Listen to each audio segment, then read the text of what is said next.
primeira vez que eu vi a Costa Amalfitana, eu tive que respirar fundo. Não foi só pela sensação de ver aquelas montanhas gigantescas e aquele mar azul, mas também pela sensação de parecer que eu estava dentro de um sonho. E aquele sonho ia ser o nosso sonho por alguns dias. Localizada no sul da Itália, esse pequeno conjunto de cidades ao longo de 50 km de costa é realmente deslumbrante. E para aproveitar cada detalhe desse cenário inesquecível, a gente resolveu explorar isso de uma maneira mais livre, com uma Vespa. Sim, uma Vespinha, uma daquelas bem tradicionais que você vê em todo canto na Itália. E a gente recomenda que você faça o mesmo se você estiver planejando ir para lá, porque o trânsito da região é bem conhecido por ser caótico. E obviamente que viajar de Vespa pela Itália não é só charmoso. O vento batendo no rosto, a paisagem ao redor, isso fez a gente sentir como se a gente estivesse dentro de um filme clássico italiano. Além de que facilita muito e é muito mais divertido do que pegar ônibus e ficar preso no trânsito. A gente pegou a Vespa em Positano e rapidinho a gente já estava na estrada, em direção à cidade que ia ser a nossa base pelos próximos dias. A cerca de 45 minutos de Positano, no ponto mais alto da região fica Ravello. A cidade tem uma vibe bem relaxada, até mesmo na alta temporada. E para nossa surpresa, o Airbnb que a gente tinha alugado era muito mais bonito do que parecia nas fotos. E eu confesso que eu fiquei um pouco emocionado quando eu vi a vista da nossa janela. Aquelas montanhas gigantescas tocando o mar azul, parecia realmente um quadro da vida real. E eu comentei com a Júlia, falei, como pode um lugar ser tão bonito? E eu lembro dela falar, nossa, é verdade, né? Parece um sonho. Depois disso a gente saiu, andou de mãos dadas pelas ruelinhas de pedra do centro histórico, sentiu o cheiro de limão siciliano no ar. Mas depois dessa pequena voltinha a gente estava muito cansado, então a gente decidiu voltar pro Airbnb. A gente estava cansado, mas estava muito satisfeito de estar ali. E a gente precisava de uma boa noite de sono, porque o próximo dia prometia bastante e a gente tinha que estar bem descansado para aproveitar.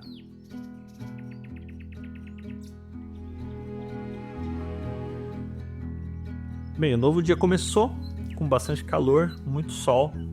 E a gente acabou acordando um pouquinho mais tarde do que a gente tinha planejado, porque a gente estava muito cansado. Mas antes de aproveitar o mar e curtir um pouco a praia, a gente resolveu ir almoçar. E depois de uma longa subida pelas montanhas, a gente chegou nesse restaurante aqui, o La Vigna degli Dei. Ele fica na própria casa dos donos, que é o Pasquale e a Rosana, e eles não têm um menu fixo. Você chega lá e você come o que quer que eles tenham preparado. Aliás, tudo que eles servem lá é produzido na fazenda da família, inclusive o vinho. A gente aproveitou o nosso almoço cercado de oliveiras, uma música italiana no fundo, e o vinho era de um tipo tradicional da região, doce e bem leve, perfeito para o calor. E a comida tava deliciosa, aquela comida simples, caseira. De entrada, a gente comeu queijos, embutidos, frutas e legumes, tudo direto da fazenda deles. E também teve uma pizza frita, bem gostosa por sinal. O primeiro prato foi uma massa chamada trofì, que lembra muito um nhoque, só que um pouco mais firme. Servido com um molho de tomate e panceta. O segundo prato era uma carne assada dentro do pão, tava delicioso aquilo lá, junto com uma saladinha bem simples de alface, manjericão e tomate, tudo da fazenda. Aquela salada tava sensacional, era tão simples, mas estava muito boa. Caraca, amor, que cheiro gostoso, vamos comer. E de sobremesa, um tiramisu, que o Pasquale fez ali na hora pra gente. Café expresso tirado na hora, o creme, os biscoitos, tava tudo muito perfeito. O clima era tão relaxante que eu confesso pra vocês que pela primeira vez em muito tempo eu consegui relaxar e só aproveitar o momento ali do lado da Júlia. Foi uma pausa para poder escutar o som das árvores, respirar e também relembrar que a vida não precisa ser tão corrida o tempo todo. E aí quando a gente estava saindo de lá, a Rosana falou pra gente sobre um mirante que tinha ali perto. Ela falou que não dava nem 2 minutos de moto. A gente não botou muita fé, mas foi lá ver. Mas eu vou te falar, viu? Quando a gente chegou lá, a vista era de tirar o fôlego. Todos esses pontinhos brancos que vocês estão vendo eram barcos, eram iates, não eram barcos pequenos, eram iates. E todos os maiores eram mega iates. Então dá pra vocês terem uma noção da altura que a gente estava, né? Agora de barriga cheia e relaxados, a gente resolveu ir pra nossa primeira praia. Só que aí, na época, a gente não tava muito preparado pra fazer vídeo pra YouTube e a bateria do celular acabou bem na hora em que a gente ia gravar. O resultado é que a gente só tem esse registro do nosso primeiro dia na praia. Foi lá em Amalfi, o mar tava geladíssimo e tava muito bom. No final do dia a gente volta para Ravelo com a cabeça cheia de boas lembranças e querendo saber o que a gente ia ver no dia seguinte. A gente não tinha nem ideia da surpresa maravilhosa que a Itália estava guardando pra gente.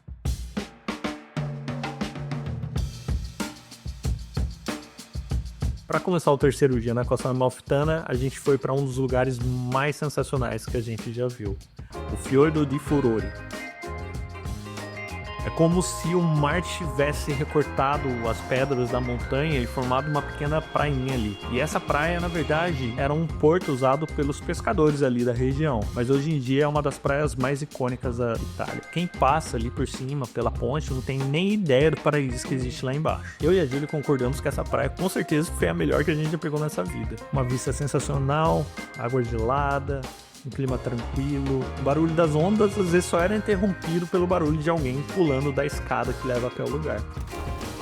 A gente ficou ali boa parte do dia, só relaxando, tranquilo, rindo. A praia não tem muita estrutura. É basicamente um cara que aluga umas espreguiçadeiras, vende uns lanchinhos e umas bebidas, e é isso. Mas não deixa de ser muito bom. Eu até arrisquei pular da escada, que devia ter uns 4 ou 5 metros de altura. Tá, beleza, eu fiquei ali uns 15 minutos pra criar coragem, né? Mas pelo menos eu pulei.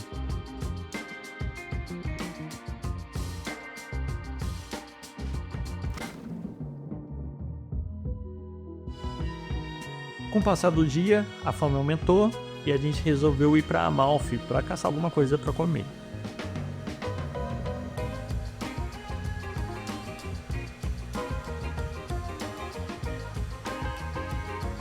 Amalfi é uma das principais cidades da região e o centro histórico é bem bonito. A gente comeu nesse restaurante aqui, o Sant'Andrea, que fica bem na pracinha principal.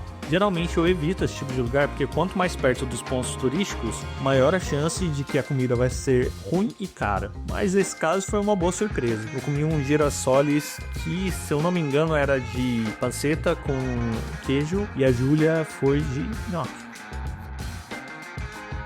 E a comida tava maravilhosa, viu?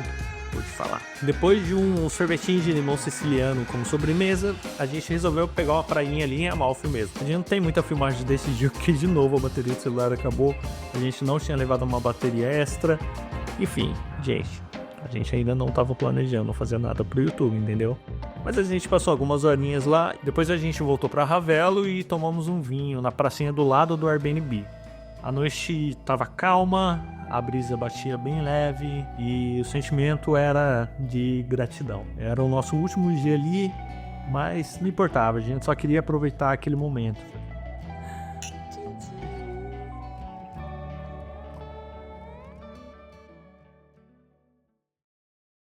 Chegou o último dia da viagem, acordamos cedo, arrumamos as nossas coisas e caímos na estrada de novo.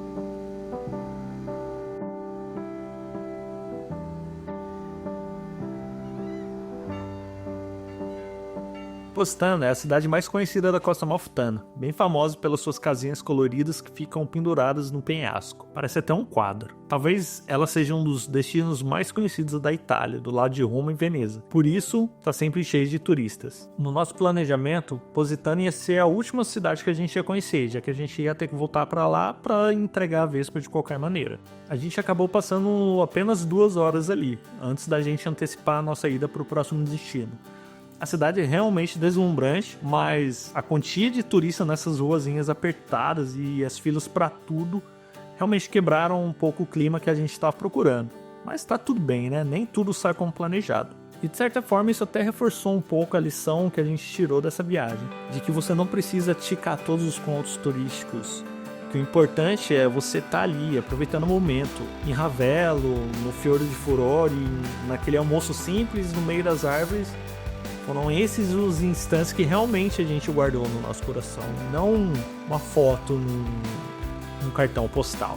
Que no fim não se trata apenas de conhecer lugares bonitos, mas sim de criar lembranças que a gente vai levar pro resto da nossa vida. E a Costa Amalfitana com certeza nos proporcionou isso. Isso aí, pessoal. Muito obrigado, até a próxima.